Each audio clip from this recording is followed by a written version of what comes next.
Hey, welcome back to Talk JR. Thank you for tuning in. I have another great guest here. We're going to get into some things. Mr. Teremis Boykin here. He lives right here in Cantonment, and what an awesome story. But I'll go ahead and shift this over to him and let him introduce himself for you guys. Yes, sir. Thank you, Mr. Josh. Teremis Boykin, born and raised here in Quintet, Florida, Cantonment area. I went to a lot of different multiple schools, so it was kind of crazy. I ain't getting in trouble or nothing, but Sure. I started off at Jim Allen. Actually, no, started off at PCA, then went to Jim Allen. Then they changed my district my 5th grade year. Went to Molino. I actually was Molino's last class before they did the merger with Barano Park to make Molino Park. Okay. So actually, if you go into that school, with that last class photo, I'm right there. Then went to Ransom Middle School.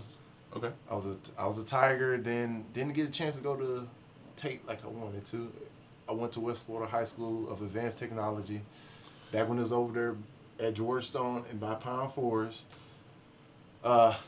which was a great experience on its own thing because it was a melting pot of different people come from different areas. Sure. You didn't really know how big your city was until you have people coming from areas like, oh, I didn't even know about that.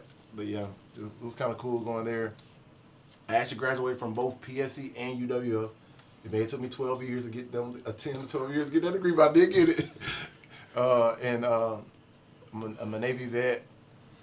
Well, Navy vet. So what'd you do in the Navy? I was an engineman, bottom of the boat, bilge diving, oil, yeah, oil. Yeah. Look, if you heard stories about bilge diving, they are all true. So I know that this is a heavy Yeah. military town, and but bilge and that kind of thing. Maybe some of the watchers don't know what bilges are. So if you use terms, maybe explain that a So little basically, bit. it's like the sewer. The sewer Of the ship. Well, basically, 'cause how I put it is, you know how you see a lot of these guys go in these tight compressed sewers and everything, trying to get down to a spot to clean out certain things. That's basically what bilge diving is, but it's basically oil, gas, and different stuff mixing up together. You know. So you just have to go down in basically a tank and Yeah. clean it. Yeah. Oh, Yeah, and come out looking and smelling like, yeah. okay, all right. Yeah. Well, where were you stationed? I got stationed at the heart of the military, the heart of the Navy, actually, in Pearl Harbor. Pearl Harbor. I was actually in Pearl Harbor, yeah. Okay, the heart of the Navy in Pearl Harbor. You know. How was Hawaii? I think anybody that ever been stationed in Hawaii can understand my sigh, especially if your ship didn't go nowhere, Okay.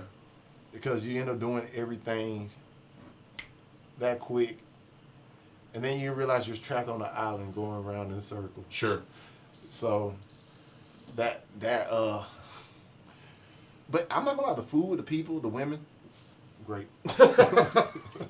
I guess spoken like a true sailor. Oh yeah. Sure. The liquid lunches was all right as well too. Okay. Yeah.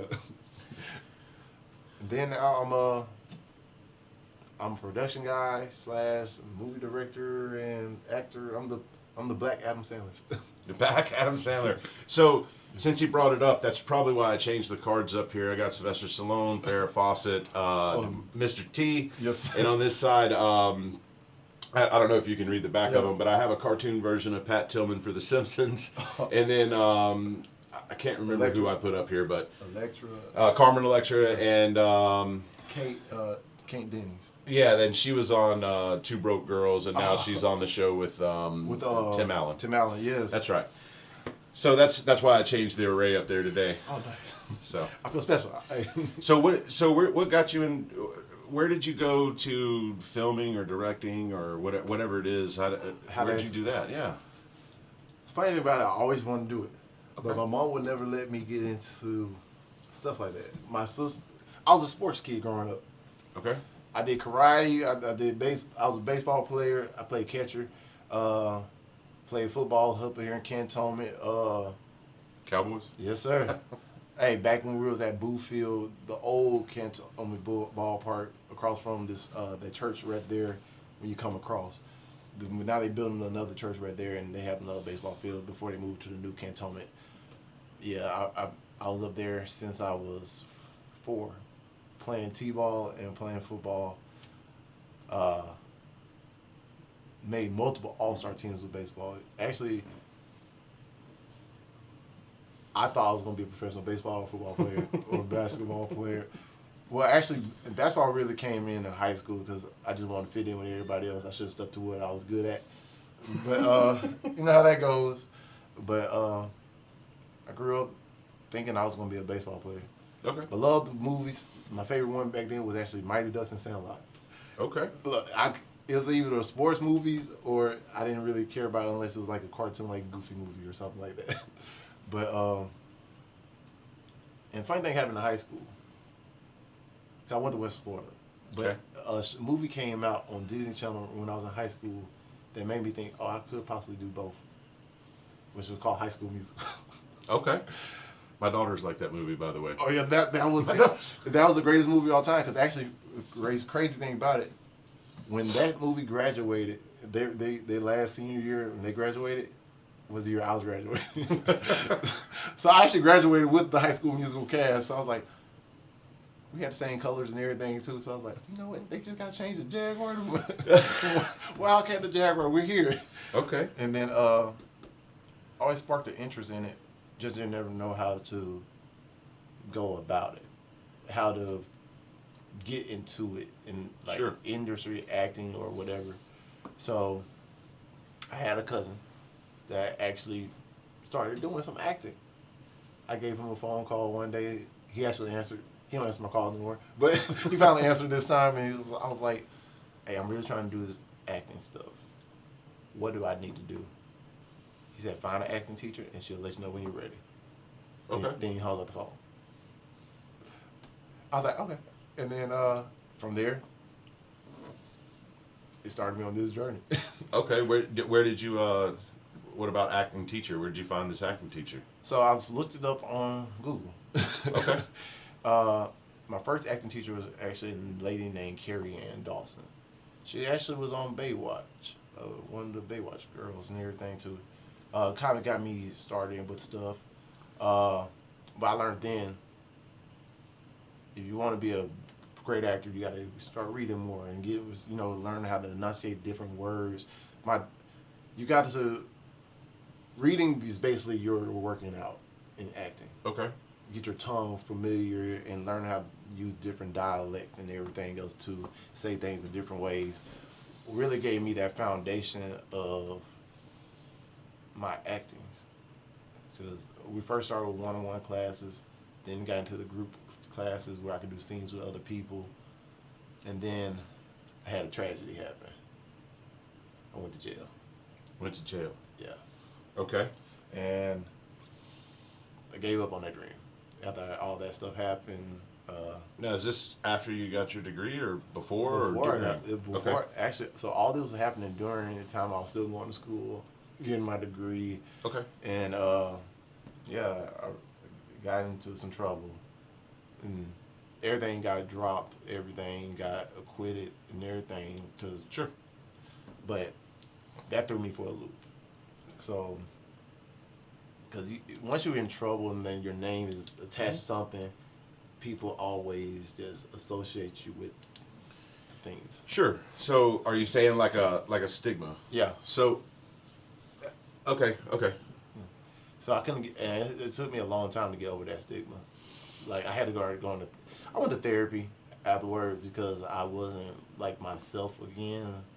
I had to I was caring more about what others were thinking and saying versus me because I felt like I dishonored the family. Sure. In a way. And I was like, the pressure that was already on me just multiplied. I'm like, well, dang, I'm just going to go this route. Then I actually ran into this guy named Enrico Tonstal. Say that again. Enrico Tonstal. Okay. He's another movie director out here. Actually, I ran into his brother first. Then I ran into him. Okay. The same day. I don't believe in coincidence. Me neither, but go ahead. Go ahead. So I went to my friend's event earlier that day. It was like a mental health thing. Talking about depression and talking about signs and everything else too. ran to Mr. Yule Tunstall. Then I ran into El Rico literally that night. Went to one of his acting classes. Been told him everything I do. So when I was going through all my stuff with, jail, coming back, going to school, trying to figure out stuff, I started writing. Okay. Writing was like my escape. Yeah. Yeah. And kind of my therapy in a way too. So brought him told him like what I do and everything else too. Took a class. Still kind of gave up on it. I was like, yeah, you tiptoe back in forward. Like, sure. I kind of want to, but now I don't know about that. Because back then, like you call me Teremis first, right? Mm-hmm. Back then, I didn't go by Teremis. I was still Chris. Okay. So Chris. Yeah. So Chris Boykin was it's my middle name. I actually never went by my first name. Okay. Until after all this happened. It was kind of like a rebirth of myself. Ah. Because only reason why I used it in high school was because my senior year. And I thought about it. I was like, I'm about to graduate. And when they say your name when you graduation, it's going to be your government name. Sure. And nobody's going to know who the hell that is. They're like, who? So I was like, my last senior year, I started going by Teremis, my full name. And then, luckily, people knew who I was when I graduated. Sure. But Teremis was my rebirth name, which actually was my name. I'm the only one in the world with that name. So I was like, I get to make it what I want to make it now. Huh. Yeah. That's okay. Yeah. It was kind of cool. You brought up the stigma about being in trouble, and it's and I'm not going to ask you what happened or any of that, but I would be amiss to say that everyone has a past. Yeah. I'm serious, and it's fascinating, and we're going to get into a little bit more. And I talk about this all the time, and failures. Oh, you failed, and you did this, and you did that. I think it's refreshing to hear you talk about the rebirth. Yeah. But I tell people, and I talk about this, and I don't look at failures as failures. Yeah. I look at failures as a lesson. Yeah. They're lessons, and right? And it's a mindset that you have to change, right? Yeah. And I'm the author of my story. I won't let a stranger auto pin my book. Oh yeah. Like, come on. And I you know what I did, mean? Yeah, and I almost did for the longest, because my uncle kind of took me on his wing when I was trying to find my way back. Sure. When to start working construction, because before all this happened, I was a party promoter. I threw college parties where a lot of people knew who I was. Sure. So I'll go into Walmart with them, getting the stuff for lunch, and I see people that knew me from the parties, and they just give me the looks and everything too. So I just hurry up and run away to a different aisle. Sure. And not knowing he's in their lane, and they're talking about me, and he'll take up what you said about my son. And then they get, what? They're like, nah, you don't even know none of the story, this, that, and the third. And then just actually seeing that as a male role model taken up for me, which I really kind of hardly had. Yeah. Because I lost my granddad early on my freshman year of high school to pancreatic cancer. So I really had to mosey along by myself with the last part. So it was kind of refreshing to see that part. So the greatest thing, and honestly, that I've taken from this is you did not let the failure define you. Yeah. It's how you picked yourself up and move forward, and that's very refreshing to hear.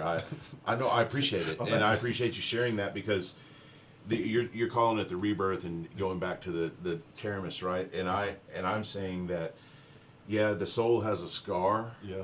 But that scar helped define you who you are. Yeah. Right? And you just building those building blocks, and we're gonna get to it, and that's good. But keep going. I love it. Oh, yes, sir. Because actually, the cool thing about it, I realize now, those people that were placed there afterward, helped that rebirth happen. That's right. Because I literally couldn't. How do I put it? I wouldn't be doing what I was doing now if I allowed the mindset I had coming out stay where it was at. They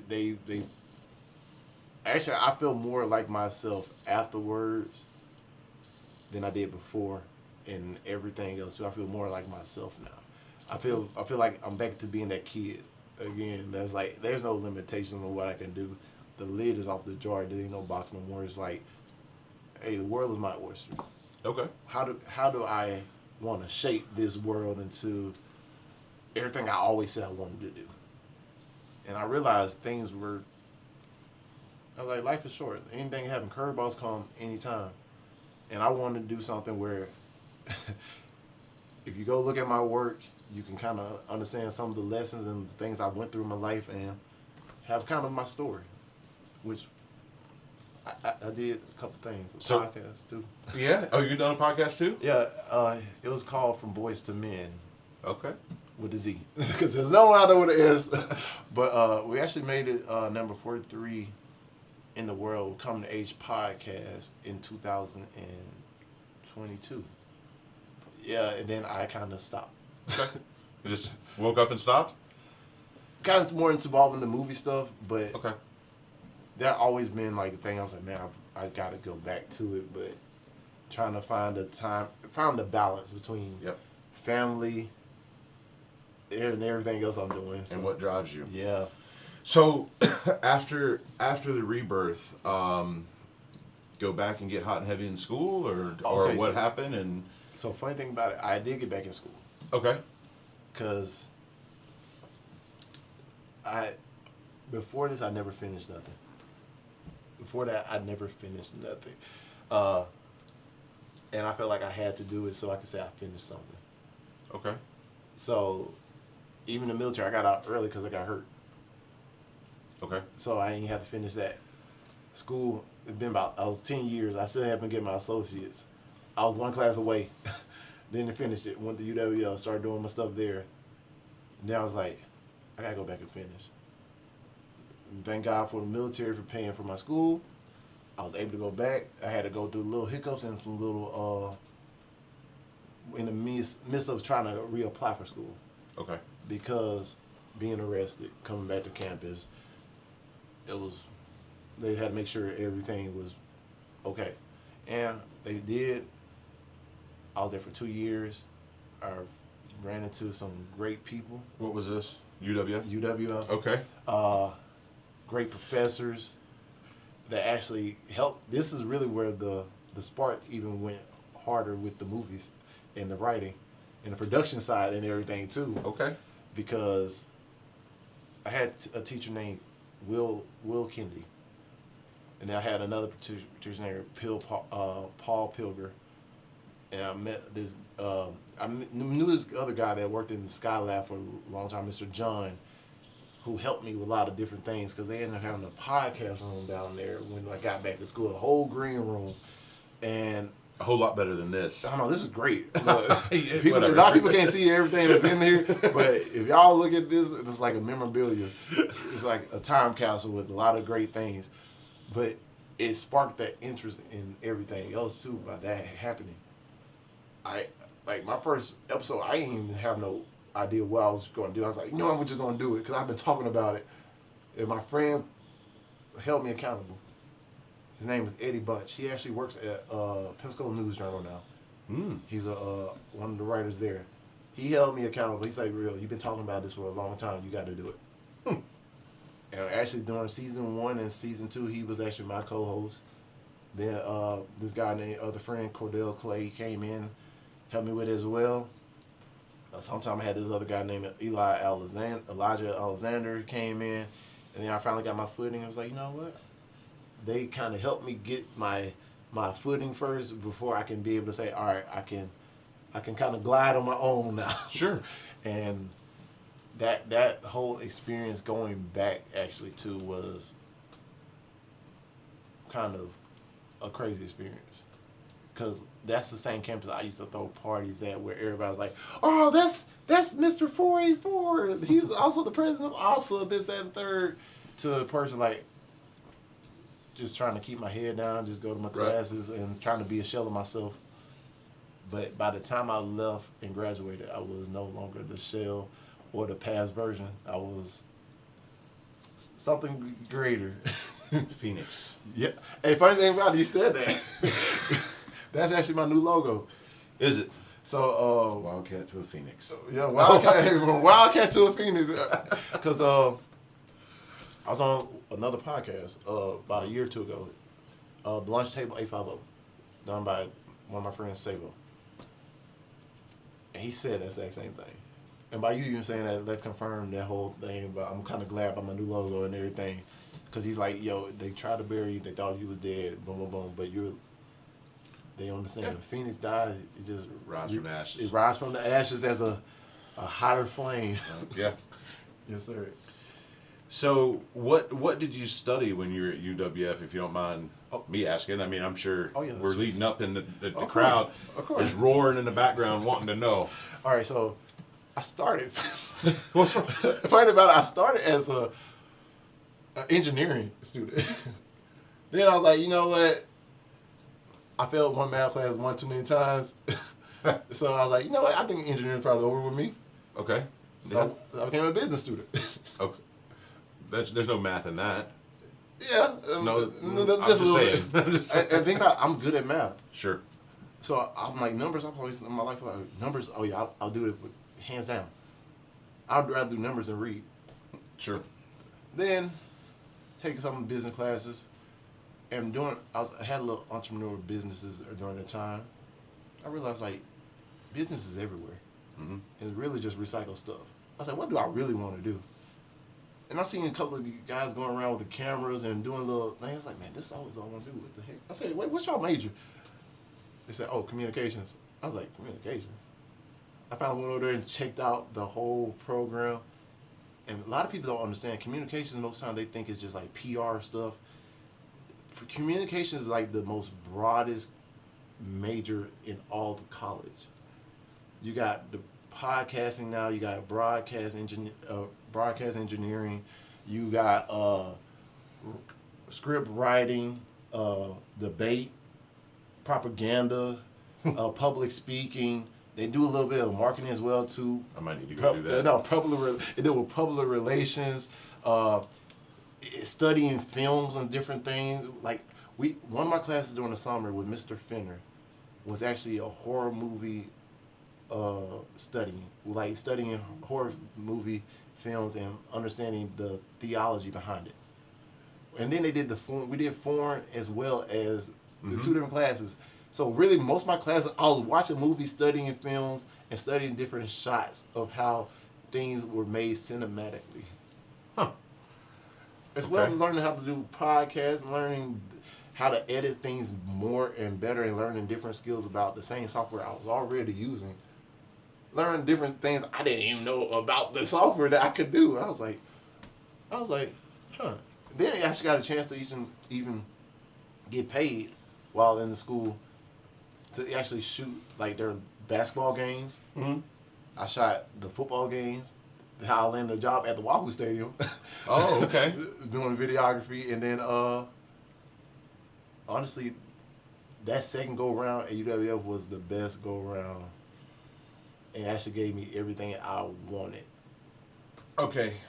I let you finish that segment right now. Now I'm going to peel this back because you kind of just ran through and glossed over like it was nothing. So you filmed UWF sports games. Yes, sir. And did what? You were just a videographer? Yes, sir. And then turned that into another team and they took care of it? So they had a live broadcast. So I was like one of the cameramen. Okay. So they was down there doing the switchboards and everything. Gotcha. Too, so you were like the one on the sideline, and you would film the crowd, and they would do the. I love doing the ones up higher. Mm-hmm. Cause the ones down low, you got to be all tight, and I was like, I don't want my time. Back then, my camera skills was not as good. Sure. As it is now. And I was like, if my stuff is end up being shaky and stuff, they're gonna talk so much trash. But I'm gonna say, you know what? Let me get the one with the up here. So. And like literally learning with football, having to track all right, if it's going this way, I'm tracking the ball versus this. Learning how to get different shots.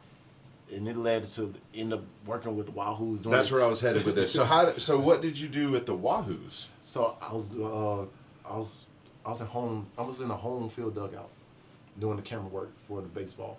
So I actually got to do. Actually, the funny thing about it was the championship season too. Okay. So back then with Yuri Perez was there, a lot of guys getting called up to the majors. Connor, what's Colin's name? Last name, but like a lot of these guys that play for the Marlins now. I actually got to meet those guys before they made it to the Marlins or different organizations. Sure. And being around during that season, oh my God. Like, I got in trouble because, all right, people don't understand. Sometimes in sports, they don't treat you like you're a person. They treat you like you're a commodity. Mm-hmm. I look at them like, hey, what's up? Like, we're buddies and everything, too. Right. It's like, you be hanging out with the players too much. They be like, oh, where's Teremis? Where's this and that? And they high five before the game. We do our little secret handshakes and everything, too. They're like, yeah, you got to move to the visitor dugout. I was like, what? They're like, yeah, you're fraternizing with the talent. I was like, I'm not a girl. I'm not trying to hook up with them. I'm like, I ain't trying to say the front row. The staff wasn't. Yeah, sure. But I was like, hey, I'm just the bros. They said, we seen you going out in the clubs with them. Y'all going to talk to females. Like, so you just expected me to just? Yeah. If they tell me to come hang out, I'm not going to hang out, man. But it was the greatest time at Wahoo's Stadium. The crowd was great. Even the kids that showed up to the games, they ended up knowing who I was as a cameraman. It's like, well, you're the cameraman to be there. They said, hey, can I get an autograph? I was like, I'm getting no autograph in there. I went from there and then, oh my God, that was the run they went on that year. Sure. And actually got to experience it. Yuri Perez was actually like 18 or 19 years old, throwing at 103 miles per hour fastball. Mm. Yeah. And he's 6'8", 6'7". Yeah, that's tall and that's fast. Yes. I wouldn't hit it. So I wouldn't even want to get hit by that. I wouldn't want to stand in the box. I was looking at it, I was like, you know what? I'm glad I'm the cameraman. But at the same time, being a cameraman is a lot of track it. No, not even just that. Say someone hit the ball and it's coming straight towards you. Oh, yeah. Look, baseball bats flying at you, too. Sometimes them nets don't catch everything. Right. Luckily, I never got hit. But it came close. It was a real dangerous job, but I loved it. So after the Wahoos, where'd you land? Funny thing about it, after I left the Wahoos, that's when I started doing more of my own projects. Your own projects. Yes. So okay, now this is a different field that we're gonna start walking into. So what does that mean? I started taking my podcast more seriously. Okay. So I ended up taking From Boys to Men, because cool thing about it, UWF, they kind of allowed me to keep using their stuff after I graduated for a year and a half. So I started making my schedule, seeing what I could do with this stuff for real. Yep. Started doing more acting stuff. Actually, I was still part-time there until 2 years ago. I think 2 seasons ago. Okay. And the only reason why I stepped away, because I actually made my way all the way up to not just cameraman, I was actually one of the MCs. I was at the middle of the games, coming in, announcing stuff, doing the games and stuff. I had a different costume every night. Because look, my Instagram handle name is Teremis the King. Okay. So I said, I'm going to come out there dressed as a different king every night. I see. The first game opening, this after we won the championship, came out dressed like a regular king, on the back of the car doing the wave and everything too. I had dressed up as Michael Jackson one time. I did Elvis. I didn't get to do my James Brown one.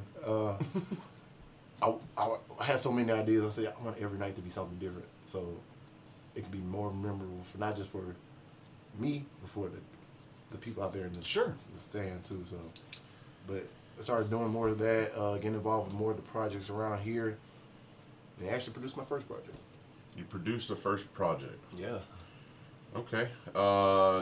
Produced first project. So now forgive me, but in my last job I was a mechanic. I got you. And we didn't produce any projects. But what is producing a first project?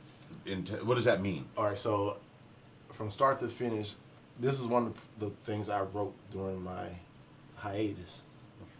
Hiatus, okay. Yeah. So I finally pieced it together. I say, you know what, I'm gonna go ahead. I watched my mentor, one of my mentors, El Rico, for the longest, learning how to actually execute a full feature length film, and like with the casting calls, doing the rehearsals with these people. So, Yeah. hold on a second. So, I think I was asking the project. What is a project? Are you talking about a movie? Oh yeah. Okay, so I'm catching everybody up, well, including me. So you're talking about you produced your first project, which is a movie, a film. Yeah, feature length film. Okay, you produced after you had a podcast reach number 43 in the country, or in the world. It's in the world. In the world, Coming to Age named podcast. Coming to Age podcast, called From Boys to Men. In 2022, you just walked away from that in a sense, to work on your first featured full-length film. Yeah. Film. Yes, sir. Movie. Okay. Now that I'm caught up, and hopefully you guys are too, go. Okay. And I'm gonna tell y'all, I had casted. I did a local casting. Okay. And I was still in my acting class at the same time, which was, I was like, hey, we're already acting together. Why not just, boom, had everything figured out. Then everything fell apart. Okay. So I got all the way to the day of shooting. Mm-hmm. My cameraman went ghost. Okay. And I'm telling them this right now. I had to lie to the people and tell them, oh, he had got COVID. So they wouldn't blame me, like, boom, boom, boom. I had to take some accountability too. Sure. Because at the end of the day, it's like, all right, I have set everything up where we're supposed to be shooting this, that, and the third. I had everything scheduled.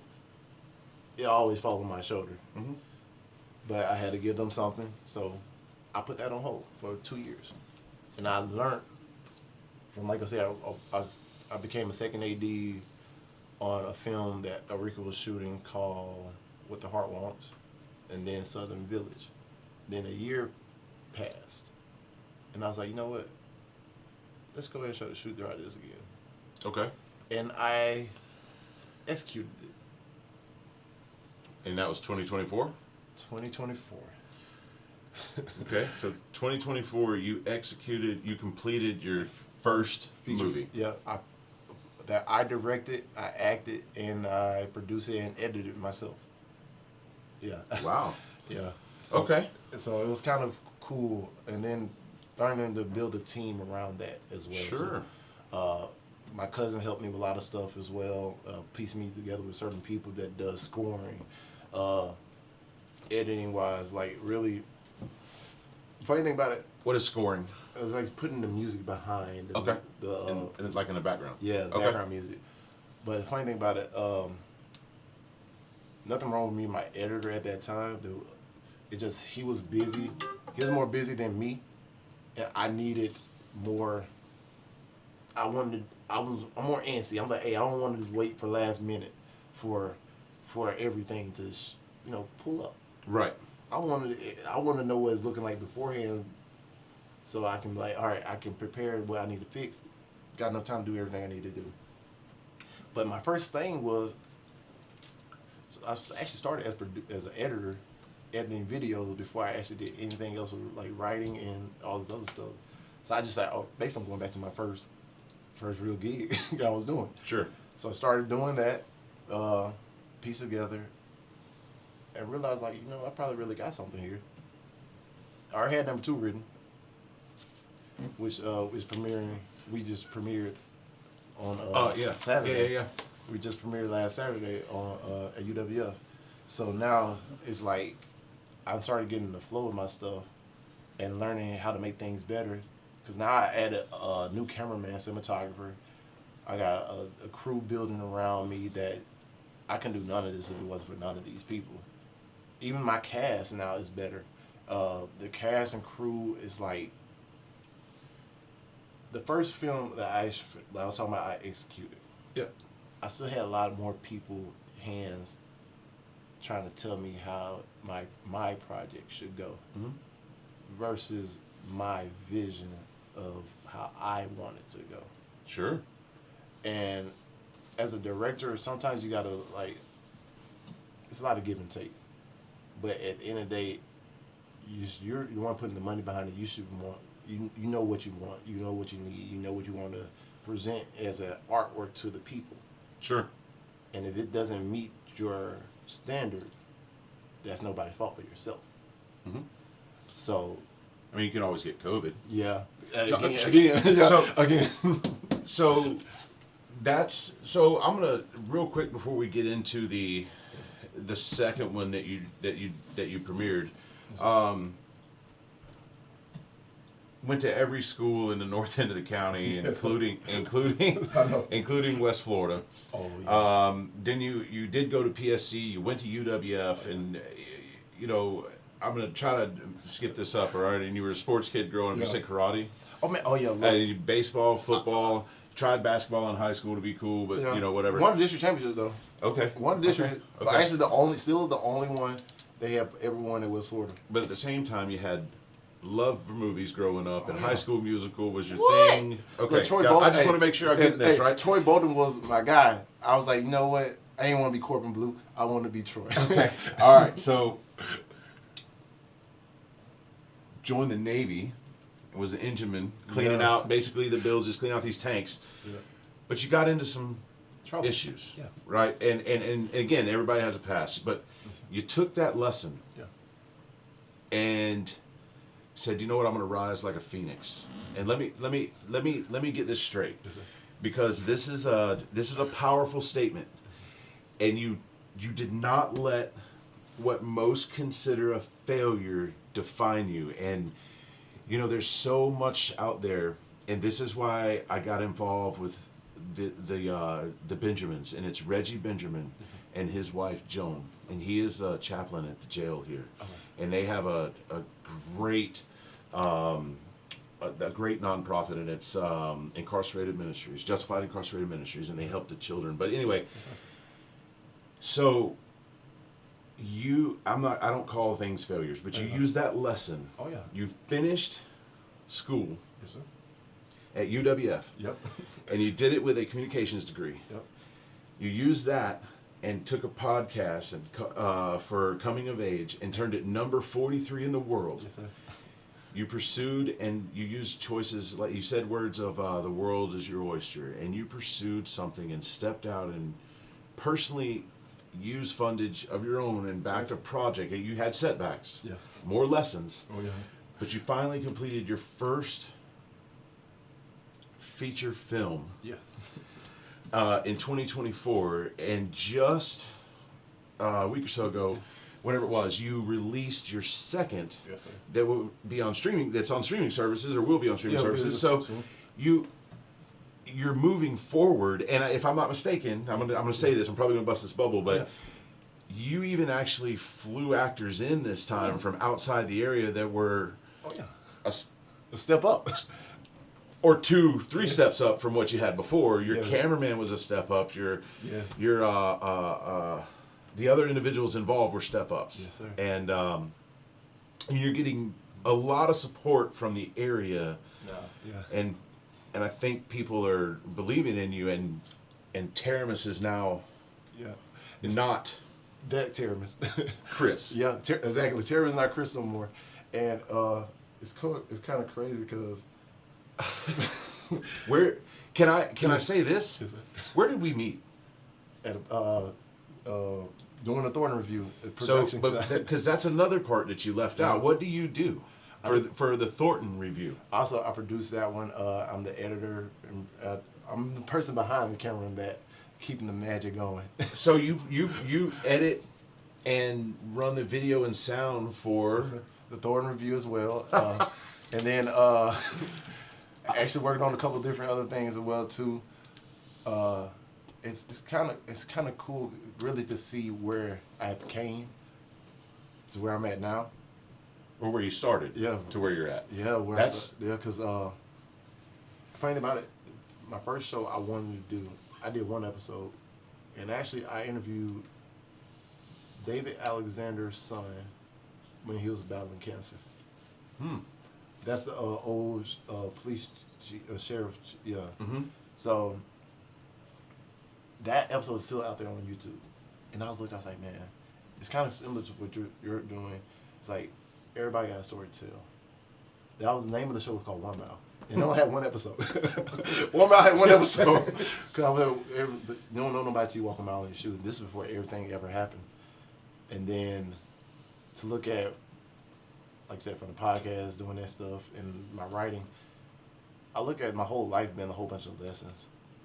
Where I'm a single parent household. My mom, my grandparents, losing my granddad early on and everything else too. Kind of gave me a lot of lessons, especially the Navy. The Navy grew me to, look, it's funny, everybody in the military understand I'm known by my last name and my last name only. And a number. And a number. And look, that's literally some of my best friends and relationships I had. And even then, like, they check on me still to this day. One of my shipmates was here, and he ended up getting stationed here. And the first thing he did is like, hey, don't you live in Pensacola? I was like, yeah. Man, I'm here. We're going out. I was like, man, I'm going out. He's like, nah, you've been going through a lot of stuff. We're going to talk. I got to make sure he had like eyes on me to make sure I was okay. Sure. Showed it to my premiere. And actually the guy that did my soundtrack and most of the music for my second movie, I went to boot camp with him. And literally, I found out he was stationed here when I was on base. I was coaching basketball at my old high school, West Florida High School. Mm-hmm. Was training some kids on base. I was like, hey, you still do music? He's like, yeah. I was like, here, I got this script here. I need you to see if you can make something happen. This music makes you feel like an old school 90 movie or R&B soul vibe. And it's just like, it touches, when it hits you, and you just can't help but just tense up and just don't let me cry. But like, for my other projects I have coming out in the future, a lot of people never know this. I took a lot of my real life stuff and put it into different things. I'm working on a lot of different stuff as well as like series and stuff based off of a lot of stuff I really did. And I feel like I had 30 different lives already. And then I'm like, huh. And when people tell me everything I did, I was like, oh yeah, I did that. Oh, I did that too. I was like, dang, what else I did? And I was like, huh. I literally have it where after it's all said and done, if they look at these stuff where it's actually I have written and directed or produced or whatever, you got my whole life story. So even if my kids or my grandkids want to come and learn something about me, it's like, hey, boom. Hey, go to this part right here for this lesson. This part right here for this lesson. This part right here. And I got 4 sisters, so it's like I'm the only boy that have, That's interesting. Yeah, so. That's an interesting way to make or write and to make that movie. Yes, sir. I guess series. It's kind of cool because my Hidden Attention series is based off of everything from my relationships from college on to current day. They talk about the turmoils I went through, where me going to jail and everything else too.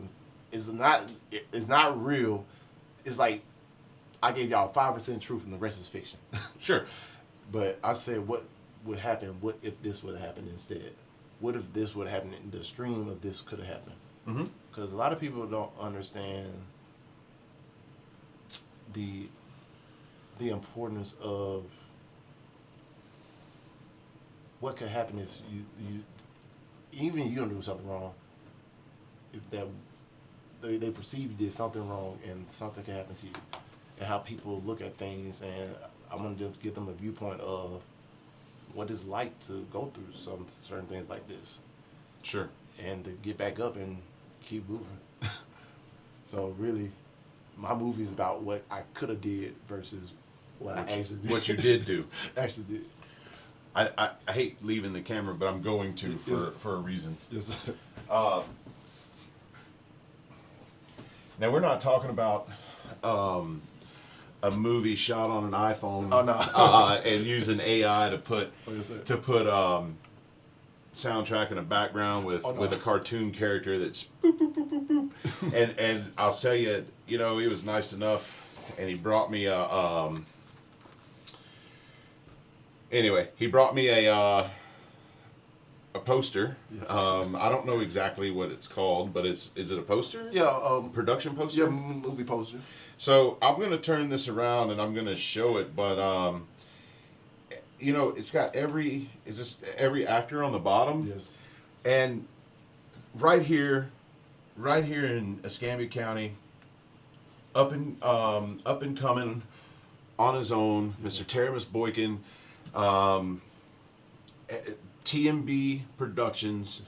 He has now released his second feature film, and what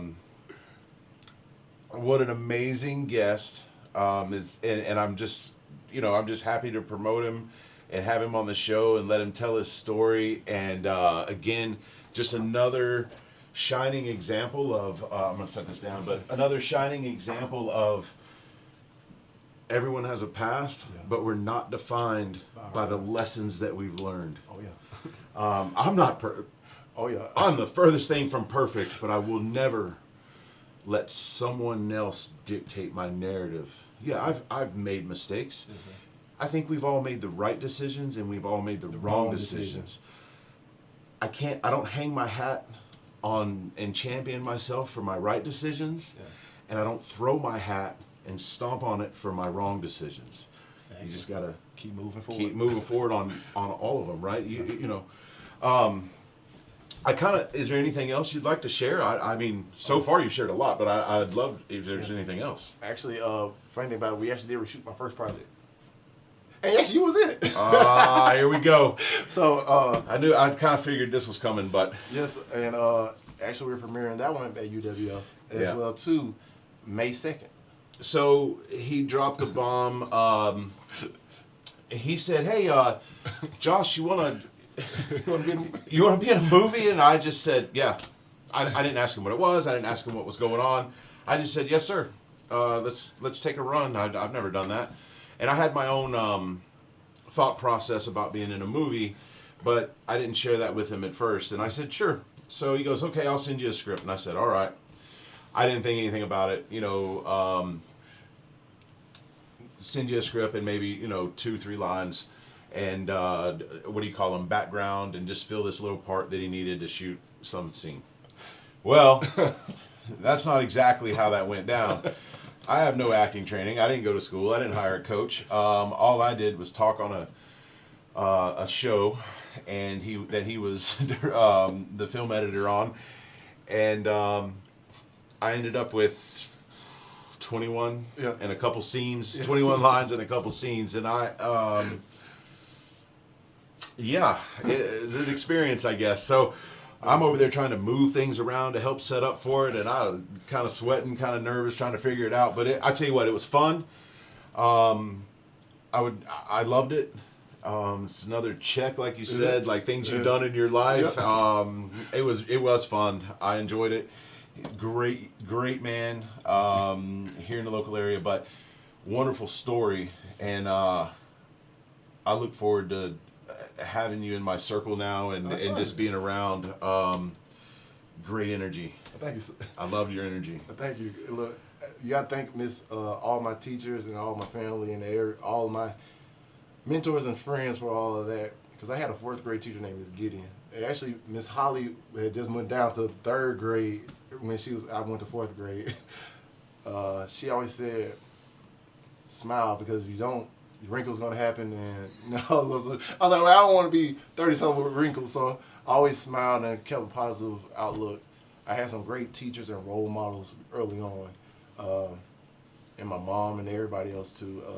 It's just, I'm really a testament of all their hard work and their prayers, because I was that bad kid that needed extra little love and attention, but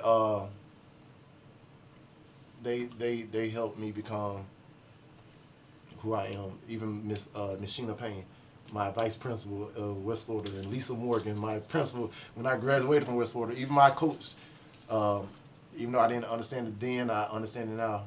My coach from basketball, Mr. Lauren Coleman. So I'm gonna do a little test on you real quick. Yes, sir. you said you won the basketball and you did all this and all that, right? So, who was the NBA's MVP? During my time? No, in 2015. Wasn't Seth Curry? I don't know. I'm asking. See, I'm a Derrick Rose fan. I got you, think but who was it? I think it was Seth Curry. Who 2018? I think Kevin Durant may have won it then. No, 2008. See, but you're unsure. Yeah. But do you see how quickly you were able to pinpoint the people in school and the people in your life from way further back? Yeah. So that's what, in my brain, that's what truly matters. The people that later in life that you recalled that like it was nothing, but you're like the ones that are the celebrities and get all the credit and all the Bugattis and the millions. They don't matter. I think it's They that's a don't flash in the pan and longevity doesn't matter. Oh yeah. That's entertainment. The life altering and the ones that help you from your lessons. That's here and here. Oh yeah. Yeah, because Who was your second grade teacher? Oh, Miss Greenwell. Boom, quick. You didn't think, right? Oh, I think it was Miss. Nope. And the crazy thing about it, she was an Auburn fan. But look, and my football coach at the time was Vern Stacy, which was the greatest coach in Cantonment football history. I was honored to play under him because actually half that team that played in Cantonment went to college and played college football. See, so that's what I'm getting at, right? But I think it was Steph Curry, and he's probably he'd go down as one of the best players. Yeah, and then you're I think Kevin Durant. But who won the World Series that year? But you wanted to be a professional baseball player. I know, right? And you worked in minor leagues. Exactly. Who won? Dang, I don't even know. See? All right, so before we close it out, right, Yes, sir. I do this to the guests, and I don't ever tell them, but I mean, if you watch any of the shows, you probably know. What is a piece of advice that you could give me and the rest of everybody watching to help them move forward with the rest of their days? Ooh. Dang it. That's helped you. Keep moving forward. Times are going to get hard. They're going to get tough. But life is both good and bad. You just got to take it as it is and keep going. You got to shovel it out the way and keep moving forward. And what's meant for you is going to be for you. And nobody can tell you otherwise. Just keep the right people in your corner and everything's going to work out. Keep God first, too. Keep God first. And that's why I have this right here. You need a little Jesus in your life. Exactly. Everybody need a little Jesus. That's right. Because that's it. Hey, God first. Actually, a lot of Jesus, but that's why I said little, because he's little. And especially right now, everybody put God first and just take advantage of every moment that you have, because everybody know when this may be their last moment to tell somebody thank you, I love you, and give them their flowers. So take advantage of your time. Well, thank you. I'm going to do this next bit, and I'll get right back with you, okay? Yes, sir. So at the end of every segment, I always do this. This is the first time I've ever done like a big corporate or whatever, and it's not because of necessarily the business, right? I will say that, yes, it's Kia Autosport, and that's where I take my cars to be serviced. And I got it. It's Kia, right? But I do it because of Mr. Cody Hill. And I'm going to tell you, I do it. I take it in there. He's my, I don't know what they're called, my service manager. When you go into the desk. I used to work there. This gentleman here, this gentleman, Cody Hill, every time I go in there, he's, not just me, but anybody that I hear him talk to, respect, professionalism, and somehow between the respect and professionalism, he treats the people that come in there like he's seen them 100 times, and you feel welcome. Now I get it. At the end of talking to you, he takes your money, but while you're there, you're treated the way I think you should be treated.